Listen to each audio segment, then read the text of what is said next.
There are names in this world that should never be spoken aloud, not because they're forgotten, not because they're unimportant, but because speaking them invites consequences. In the underworld, there's a saying, a name is a debt is a death. And somewhere in Prague, in a building that doesn't exist on any map, there's a man who remembers them all. They call him the Keeper. Picture this, a narrow street, cobblestones slick with rain, the kind of rain that washes blood into the gutters without anyone noticing. The city sleeps, but the underworld never does. It just waits. Inside a forgotten bookshop, the kind tourists walk past without a second glance, there's a door. Behind the door, a staircase. And at the bottom of those stairs, past locks that would make a bank vault jealous, sits a room. No windows, no phones, just shelves, endless shelves of books. But not the kind you'd find in a library.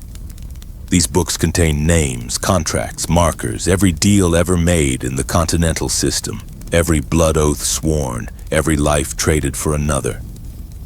All of it written in ink that never fades, on pages that never age. And the man who guards them? He's older than you'd think. Thin fingers, gray hair pulled back tight, eyes like frozen rivers. You can see through them, but you'd freeze if you fell in. His name was erased from the system 40 years ago. A ghost who tends to ghosts. They say he knew John Wick once, before the legend, before the Baba Yaga. Back when John was just a kid with too much anger and not enough sense, the Keeper saved his life. Once. And John never forgot. It's 3:47 a.m. when the door opens. No knock, no warning. Just the click of a lock that shouldn't have opened. The Keeper doesn't look up from his desk. He's writing. Always writing. Recording. Preserving. Because if the names are lost, the system collapses. Chaos. Anarchy. "You're early," he says, his voice like gravel wrapped in velvet. A shadow steps into the light. Black suit, white shirt, no tie, but it's not John. It's a woman, mid-30s. Dark hair braided tight against her scalp. Scar running from her left temple to her jaw. The kind you earn, not the kind you're born with. Her eyes are green. Cold green. Emerald ice. She carries a single red rose. The Keeper's hand stops moving. "No," he whispers. "Yes," she replies.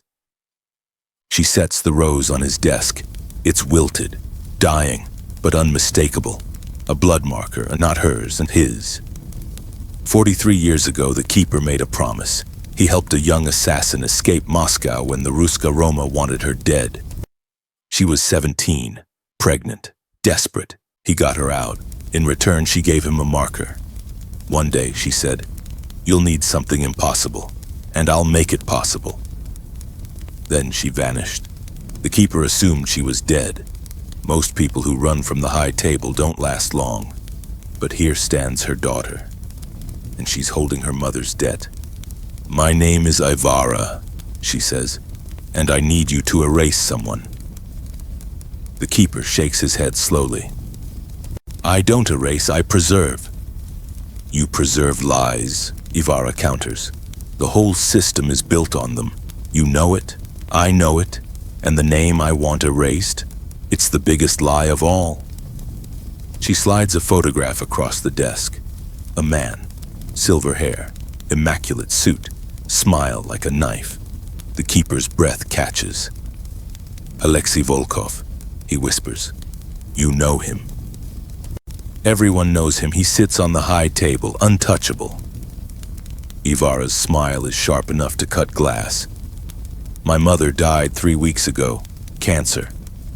Before she went, she told me the truth. Volkov didn't earn his seat, he bought it. With blood that wasn't his to spend.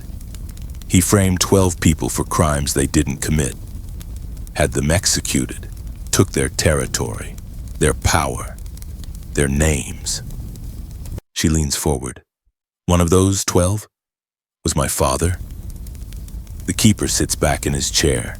Outside, Prague is waking up. Coffee shops opening. Trams rattling down wet streets. Normal people living normal lives. Down here, there's only the truth, and the truth is a loaded gun. If I do this, the keeper says slowly, if I erase Volkov's name from the records, the high table will know. They'll come for me, for you, for everyone who ever helped us. I know. You'll start a war. Good. The keeper studies her, really looks at her, and he sees it, the same fire that burned in her mother, the same reckless, beautiful fury. Your mother was my friend, he says quietly. I don't have many of those left. Then honor her, Ivarra replies. Help me burn down the lie that killed her family. Silence. Then the keeper stands. 3 days, he says. I'll need 3 days to prepare. The records are layered, protected. Erasing a high table member isn't like deleting a file. It's surgery. One wrong move and the whole system notices. Ivarra nods. 3 days. She turns to leave. Ivarra. She stops. John Wick owes me a marker too. If this goes wrong, I'm calling it in. Her smile is sad, knowing. If this goes wrong, she says, we'll all be dead before you can make the call. The next 72 hours are a symphony of tension. The keeper works in silence. His fingers fly across keyboards that shouldn't exist, accessing systems that were supposed to be sealed. He navigates through 50 years of blood contracts, criminal genealogies, coded transactions. Every high table member has a file. Every file has secrets. But Volkov's file is different. It's too clean. No messy contracts, no questionable alliances, just success after success, rising through the ranks like smoke. The keeper digs deeper, and that's when he finds it. A ghost entry, buried beneath layers of encryption, 12 names and 12 executions, all on the same night, all authorized by someone whose signature was forged. And the forger was Volkov. But there's more. One of the 12 names jumps out. Mikhail Petrov, Ivarra's father. But next to his name is another entry. A guardian. A witness who was supposed to testify on his behalf.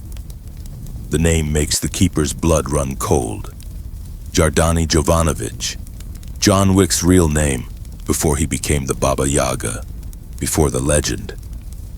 John knew Ivarra's father. The keeper makes the call. 3 rings, then a voice. Rough, tired, haunted. I'm retired. It's about Mikhail Petrov. Silence, long and heavy and thin. Where? John arrives at sunrise. He looks older. The beard is grayer, the eyes are harder. But the walk is the same. That perfect predatory grace. The keeper meets him at the door. You know why I called? John nods once. Mikhail saved my life in Budapest, 1997. I was supposed to testify for him when the table came, but I got detained. By the time I got free, he was already dead. Volkov framed him. I know. His daughter is here. She wants revenge. John's jaw tightens. How old? 33. She was 4 when he died. Yes. John closes his eyes. When he opens them, something has shifted. The retired man is gone. The weapon remains. Where is she? They meet in the archive. Ivarra stands among the shelves, reading her father's file. When she sees John, her hand moves to her gun. Easy, the keeper says. John holds up his hands. Your father was a good man. I failed him. Ivarra's eyes narrow. You're John Wick. I am. My mother told me about you.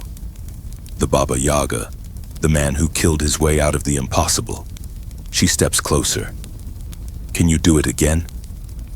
I'm retired. So was my father. Before they murdered him. The words hang in the air like smoke. John looks at the keeper. You erased Volkov? Not yet. I need confirmation. If I delete a high table member's file without cause, we all die. But if I can prove he forged his position, the table might sanction it, John thinks. Then, where's Volkov now? Vienna, high table summit, 3 days. Then we have time. Ivara's voice cuts through. Time for what? John turns to her, and for the first time she sees something in his eyes that isn't cold. It's something worse. It's understanding. Time, John says quietly, to make him confess.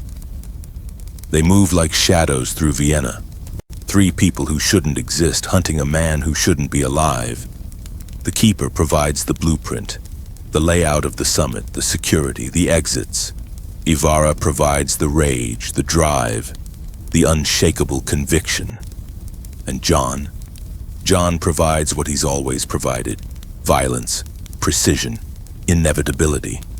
They corner Volkov in his hotel room. 3 a.m. No bodyguards, no witnesses. Just an old man in silk pajamas staring at the ghost of his past. Mikhail Petrov, John says. Volkov's face drains of color. You remember that name? Ivara asks. He tries to speak. Can't. The keeper steps forward. We have the records, the forgeries, the executions, all of it. You can't prove... We don't need to, John interrupts. We just need you to say it, on camera. Ivara holds up her phone.